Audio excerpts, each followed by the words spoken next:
अब आगे बढ़ेंगे और बात करेंगे अगले क्वेश्चन के बारे में। तो अगला क्वेश्चन है 10वां वाला। From the following information prepare monthly cost sheet of the sand lime bricks work showing cost and profit per M bricks. मतलब हमको कॉस्ट शीट प्रिपेयर करनी है। ये कौन सा सवाल है? ईंट वाले सवाल है, ईंट भट्टे वाले सवाल है। और इसमें हमको प्रॉफिट पर एम ब्रिक्स ये तो निकालना है, वो तो निकालते ही हम। ये दिया है, कॉल दिया है। काफ़ी ज़्यादा कंफ्यूजिंग सवाल है, इतना इम्पोर्टेंट भी नहीं है, काफ़ी टफ है, हर स्टेप में कंफ्यूजन आएगी। फिर भी सॉल्व करते हैं। अब सब अच्छा अच्छा ही देख के किया है, का टफ भी करते हैं। तो देखते हैं। यहाँ पे बना लिया है cost sheet, particular total cost, cost per unit. तो अब एक तरफ से पढ़ेंगे और भरेंगे। तो मटेरियल कंज्यूम, यहाँ वो कहाँ से पढ़ रहे हैं? Material used lime, material used lime, ये रहा मटेरियल यूज्ड लाइम, ये इतना। तो यहाँ पे हम पहले हेडिंग डाल लेते हैं। कॉस्ट शीट हमने बनाई है, ये थोड़ा टफ है लेकिन इजी वे में समझने की कोशिश करेंगे। मटेरियल कंज्यूम लिखेंगे, जिसमें पहला लाइम, ऐसे कर देते हैं, अलग बनाएगा। लाइम, लाइम कितना है? 895 टन, और पर टन कितना है? 500 रुपये का। तो 895 टन है और पर टन है। हमने अभी तक यूनिट्स पढ़ी थी, तो कोई नहीं, टन भी पढ़ लेंगे। इससे वही चीज़ें, कोई डिफरेंस नहीं है। अब उस टाइम यूनिट पढ़ी थी, इस टाइम टन पढ़ रहे हैं। तो 895, 500 रुपये पर यूनिट के हिसाब से। तो 895 ना, हाँ हाँ जी, 95 है। 895 पर यूनिट 500 के हिसाब से। तो पूरा कितने का होगा? ये हमारा होगा 4,47,500। ओके। आगे है कोल। कोल है 820 टन है, 300 पर टन है। 820 टन खरीदा है और 300 रुपये पर टन है। तो पूरा 820 टन का कितना होगा? क्या था ये? सैंड था, कोल था, सॉरी कोल था। कोल था, हमने 820 रुपये का खरीदा है। 820 रुपये, 820 टन है और 300 पर टन खरीदा है। तो 820 टन पूरा कितना हो जाएगा? 2,46,000। ठीक है। आगे हम देखते हैं सैंड वाला। सैंड लिखा है इसमें कि 15 रुपये पर एम ब्रिक्स मेड। जो ईंट बनी है 15 रुपये पर, उसका एक का प्रोडक्शन 15 रुपये का है। तो ईंट बनी कितनी है वो देखते हैं। तो ब्रिक सोल्ड 3500 का। ओके। हमें इसमें कंफ्यूजन हो रही है कि ये जितना बनी है उतना बिकी नहीं है। क्यों? क्योंकि यहाँ पे ओपनिंग क्लोजिंग बिक्स दिया है। मतलब जिस भी सवाल में ओपनिंग क्लोजिंग फिनिश्ड गुड दिया हो, जिस भी सवाल में ओपनिंग क्लोजिंग फिनिश्ड गुड दिया हो, तब बनी कुछ और होती है, बिकी और कुछ और होती है। ये कॉन्सेप्ट हमारा क्लियर हो जाता है कि जितना ये बता रहे इतना बनी नहीं है, बनी कुछ और है, बिकी कुछ और है, जब हमारा ओपनिंग क्लोजिंग फिनिश्ड गुड हमको दिया हो। ठीक है। तो वो कैसे निकलेगा? हम छोटे से फार्मूले से इसको निकालेंगे। वर्किंग नोट लेंगे एक। तो इधर वर्किंग नोट नंबर 1 करके ले लेंगे। यूनिट सोल्ड, बिकी कितनी है यूनिट? तो ये होता है opening plus production minus closing. Opening plus production minus closing. तो यूनिट सोल्ड बिकी कितने की है? तो ये बिकी है, कितना बिकी है भाई? 3500 की बिकी है। ठीक है, 3500 की बिकी है। ओपनिंग कितना दिया है? ओपनिंग स्टॉक दिया है 100 और क्लोजिंग दिया है 600। ओपनिंग दिया है 100, प्रोडक्शन नहीं दिया है, और क्लोजिंग दिया था हमारा 600। ठीक है। इधर हम ऐसे हो जाएगा, 100 को माइनस, प्लस 100 को माइनस 600 में जब ऐड करेंगे तो ये आ जाएगा -500। -500 सिंपल सा मैथमेटिक्स है। -500 जब इधर -500 को इधर भेजेंगे इस साइड आ जाएगा, तो ये आ जाएगा प्लस में हो जाएगा, माइनस हो जाएगा प्लस, तो +500। ठीक है, ये आ जाएगा प्रोडक्शन मतलब ये 4000 आएगा। 4000 यूनिट्स बनाया था, 4000 यूनिट्स बनाया था। और बिकी कितने की है? बिकी 3500 यूनिट से, इतने बताया है। बिकी 3500 है और बनाई 4000 यूनिट है। ओके, तो हम आते हैं अपने सवाल पे। हमें पता चल गया 4000 यूनिट्स बनाई थी। तो इसने बोला था कि सैंड ने जितनी बनी है, ईच एक बनी थी 15 रुपये में, तो बनी कितनी है? यहाँ पे लिखे हैं सैंड 4000 बनी है, 4000 यूनिट एक 15 में बनी है, तो टोटल कितने में बनी होगी? टोटल बनी है हमारी 60,000 में। ओके, आगे बढ़ते हैं। स्टोर्स दिया है, ये दिया है पूरा अमाउंट, इसको सॉल्व नहीं करना है, तो लिख लेते हैं। स्टोर्स दिया है, कितना दिए हो? 1,46,500, 1,46,500। ठीक है, 1,46,500। अब लेबर दिया, ये तो डायरेक्ट चार्ज में आएंगे, ये ख़त्म हो गया। मटेरियल कंज्यूम, तो यहाँ पे मटेरियल कंज्यूम इसको ऐड करेंगे तो पूरा आएगा 9 लाख। ठीक है, 9 लाख आ गया हमारा। आगे अब हम चलेंगे डायरेक्ट वेजेस में। डायरेक्ट वेजेस कितना दिया है? स्टोर्स लेबर दिया है, sand digging and running ₹1 lakh, bricks making ₹4 lakh. तो पहले तो ये डिगिंग वाला देख लेते हैं। बालू मिट्टी को खरीदने में पहुंचाने, मतलब खरीदा और पहुंचाया। तो सैंड डिगिंग भैया कितने में हुई है? 1 लाख रुपए में इन्होंने खरीदा पहुंचाया। ठीक है, और आगे ब्रिक्स मेकिंग 4 लाख रुपया। ओके, तो bricks making brick making 4 lakh इतना लगा है। अब हम चलेंगे फैक्ट्री में। अब यहाँ का कोई खर्चा है नहीं, तो इसके बाद हमारा आएगा प्राइम कॉस्ट। प्राइम कॉस्ट इसको ऐड करेंगे तो ये आएगा हमारा पूरा 14 लाख। तो ये आएगा 1 लाख 4 लाख, ये 1 लाख है, ये 14 लाख आएगा। 1 लाख 4 लाख और ये 5 लाख और 9 लाख, 14 लाख आ गए। अब हम आगे बढ़ेंगे और चलेंगे हम फैक्ट्री ओवरहेड में। कहाँ पे? फैक्ट्री ओवरहेड में। फैक्ट्री ओवरहेड क्या बोला है भैया? 25% ऑफ डायरेक्ट वेजेस लिखा है, 25% ऑफ डायरेक्ट चार्जेस। सॉरी, अब जब ऐसे निकालते थे हम, जब नॉर्मल सवाल होता था तो डायरेक्ट चार्जेस हम डायरेक्ट एक्सपेंसेस को मान लेते थे, तो वो हो जाता था हमारा। लेकिन ये हमारा ईट वाला सवाल है, हमें डायरेक्ट चार्जेस निकालने हैं। डायरेक्ट चार्जेस ईट वाले सवालों में हम प्राइम कॉस्ट को ही डायरेक्ट चार्जेस मानते हैं। डायरेक्ट चार्जेस हम ईट वाले सवालों में, इस टाइप के सवालों में प्राइम कॉस्ट को ही मानते हैं। ठीक है, तो 25% ऑफ डायरेक्ट चार्जेस, तो डायरेक्ट चार्ज हमारा है 14 लाख है।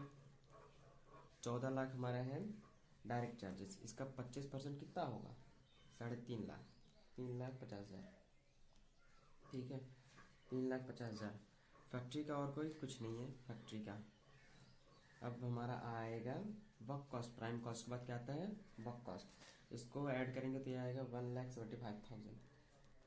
ठीक है, अब आगे हम चलेंगे ऑफिस ओवरहेड। ऑफिस ओवरहेड दिया है 10% of direct charges. Office overhead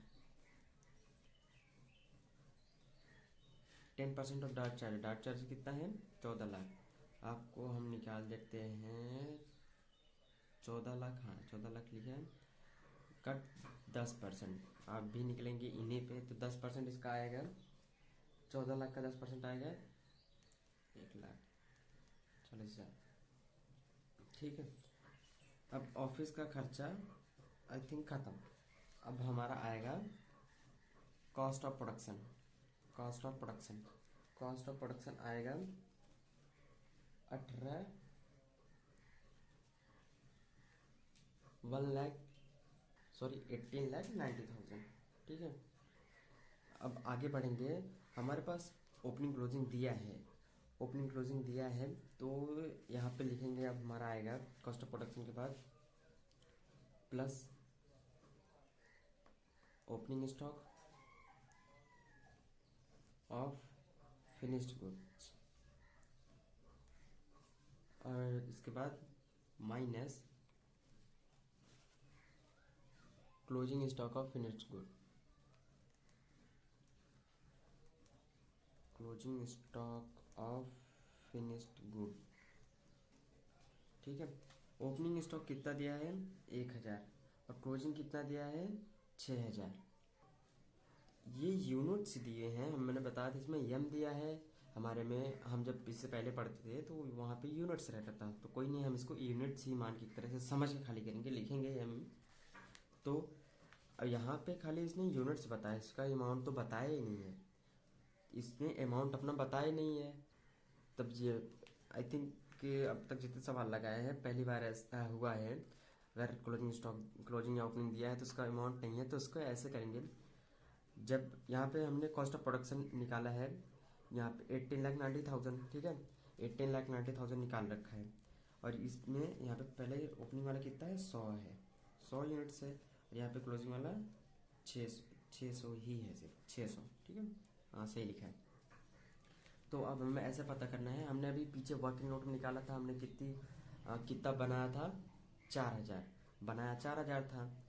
तो जब 4,000 बनाने में कॉस्ट आ रही है 18,90,000, 4,000 सामान बनाने में इतना कॉस्ट आ रही है, तो 100 सामान बनाने में कितनी कॉस्ट आएगी। ऐसे करेंगे, जैसे जब 4,000 सामान बनाने में 18,90,000 कॉस्ट आ रही है, तो 100 सामान बनाने में कितनी कॉस्ट आएगी, तो ये आएगी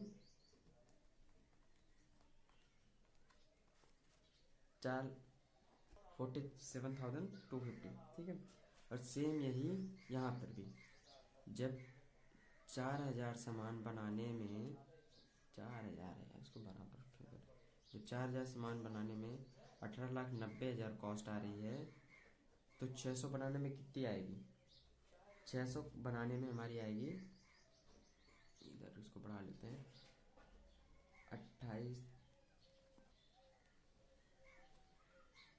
2,83,500। ठीक है, अब आगे बढ़ते हैं, इसको पूरा ही कर दें, काम पड़ेगा अभी। तो ओपनिंग क्लोजिंग के बाद ये हमने निकाल लिया। ओपनिंग क्लोजिंग के बाद हमारा आता है cost of good sold. Cost of good sold कितना आएगा, कॉस्ट ऑफ गुड सोल्ड, ये माइनस में है, क्लोजिंग स्टॉक माइनस में रहता है, इसको माइनस में करेंगे, इन दोनों का ऐड करके इसमें माइनस करेंगे, ये वाला तो आएगा 16,53,750। ठीक है, जी आएगा। और जहाँ पे खर्चा करता हूँ वहाँ पे टोटल कास्ट, ये तो हमने कई बार ही पढ़ा है, ये नहीं आएगा तो क्या आएगा। ठीक है, अब इसके बाद प्रॉफिट आ जाएगा, इसके बाद यहाँ पे सेल्स आ जाएगा।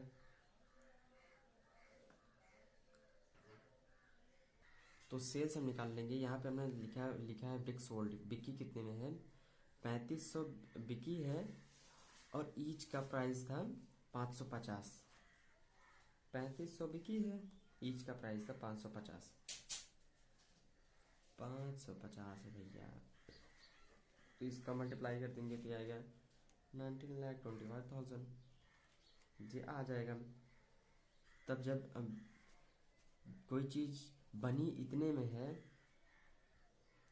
और बिकी इतने में है, बनी 16,53,750 में है और बिकी है 19,25,000 में, तो भैया प्रॉफिट कितना आया है, प्रॉफिट आया है 271,250। 2,71,215, ठीक है। ये हमारा प्रॉफिट आ गया जी। लगभग सवाल कर लिया पूरा, लेकिन अभी सवाल की रिक्वायरमेंट है। ये हमने क्या बनाया है, कॉस्ट शीट बनाई है, तो कॉस्ट पर यूनिट तो बताना ही है, कॉस्ट पर यूनिट लिखेंगे। तो हमने बनाया कितने में है, बनाया कितना है कॉस्ट शीट, अभी हमने निकाला था 4,000 बनाया है, 4,000 यूनिट्स हमने बनाए, 4,000 एम बनाई है इसके हिसाब से, लेकिन हम बस समझ गए 4,000 बनाई है, एम हो चाहे यूनिट्स हो। तो 4,000 बनाई है, टोटल कॉस्ट इतनी है, तो 4,000 बनाने में इतनी कॉस्ट आई है, तो पर यूनिट इसका इसमें डिवाइड कर देंगे तो ये आएगा 1875 111.875। इसमें भाग देंगे 4,000 से, तो आएगा 61.50। इसमें भाग देंगे तो आएगा 15 इसमें भाग देंगे तो आएगा 36,625। क्यों दे रहे हैं, क्योंकि ये 4,000 का है पूरा, जो ये टोटल अमाउंट है, और हमको ईच का निकालना है, इसमें डिवाइड कर देंगे तो आ जाएगा। इसमें आएगा 2250, इसका आएगा 100। तो ऐसे ऐसे करके मैंने यहाँ पे कॉस्ट ऑफ प्रोडक्शन तक निकाल लिया है। इसके आगे नहीं निकालेंगे, जैसे जब नॉर्मल सवाल रहता था तो हम पूरा निकालते थे, पूरे का कॉस्ट पर यूनिट। लेकिन जब इस टाइप का सवाल रहे, ईंट भट्टे वाला, उस टाइम पे हम जब ईंट भट्टे वाले को छोड़ के और कोई ऐसा सवाल है जिसमें बनी कुछ और हो लेकिन बिकी कुछ और हो, उस वाले सवाल में, उस टाइप के सवाल में जब बनी कुछ और हो बिकी कुछ और हो, उस टाइप में जब हम कॉस्ट पर यूनिट निकालेंगे तो हम कॉस्ट और प्रोडक्शन तक आके रुक जाएंगे, इसके आगे नहीं बढ़ना है, ठीक है। यहीं तक सिर्फ निकलेगा। अब ये रूल है तो है रूल, लेकिन इसके अलावा सवाल की कुछ और रिक्वायरमेंट भी थी। जैसे रिक्वायरमेंट क्या थी, bricks work showing cost and profit per M bricks. जो वर्क मतलब जो टोटल प्रोडक्शन है उसका और प्रॉफिट का भी हमें निकालना है पर एम ब्रिक्स। ऐसे निकालना नहीं है, लेकिन इसने बोला है, इस सवाल ने बोला है, मजबूरी है तो भले ही निकालेंगे, लेकिन ऐसे जहाँ पे बनी कुछ और हो बिकी कुछ और वहाँ पे नहीं निकालना, वहाँ पे कॉस्ट ऑफ प्रोडक्शन तक आके रुक जाना है, ठीक है।